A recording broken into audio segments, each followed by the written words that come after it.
Assalamualaikum warahmatullahi wabarakatuh. My name is Fathur Rahman and I will be the first speaker of our presentation about extensive listening and what we learned last week.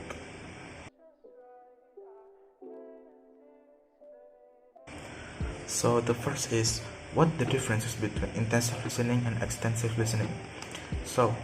Extensive listening is we listen to the audio and we need to answer some question. That question follows the audio that we have listened or talking or asking about some particular question with detailed information of the audio we listen.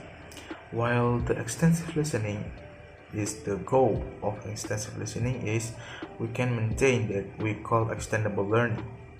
We learning some new things, we learn grammar, vocabularies, and we know more vocabularies from what we have listened. We also learn to pronounce the word so that we can improve our pronunciation as well.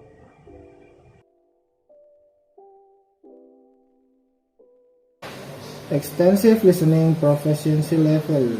The first we learn is vocabulary, and the second of all we learn pronunciation. And the third we learn grammatical aspect of English because we try to listen to it and we repeatedly, so it will contribute to our proficiency level of English. In the first place, probably we don't understand the meaning of some vocabularies because we have listened to some topic repeatedly and we try to find the meaning of vocabulary, so we can get more vocabulary from the extensive.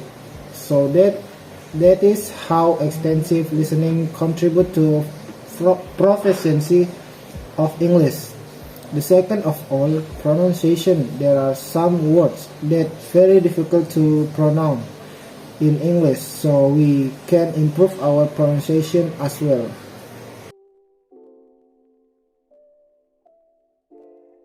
My answer is yes. The extensive listening support the suitable learning in some ways or in several aspects. Like the first one is our speaking skills because we learn to pronounce the word from the audio or video that given from the extensive listening, and then we also improve our listening skills because we can listen many vocabulary from the audio or video, and we will get more vocabularies that we never know before.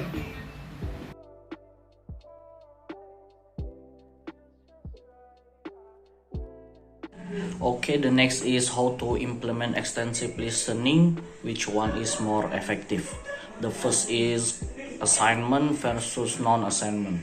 The way we implement the extensive listening in the class, I will prefer giving assignment because by assignment we can evaluate the progress of the student, how many time they have listened, for how frequent they have practiced in this extensive listening, and that is the one of evaluation.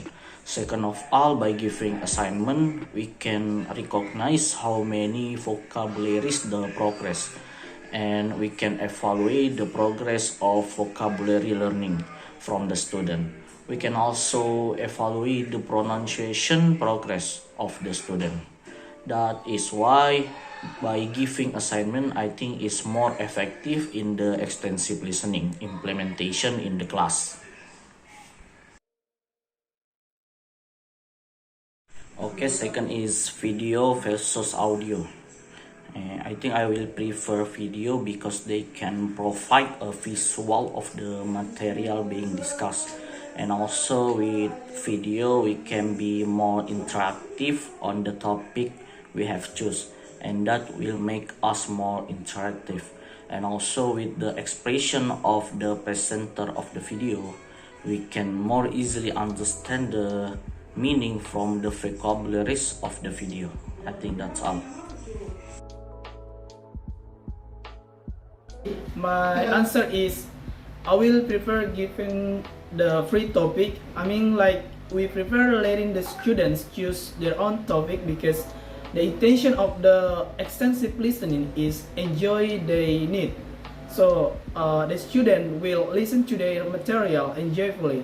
So this is the very important part of the extensive listening, that we try to make students enjoy listening. So we will allow the student to choose their own topic. And the last is that I prefer the group activity.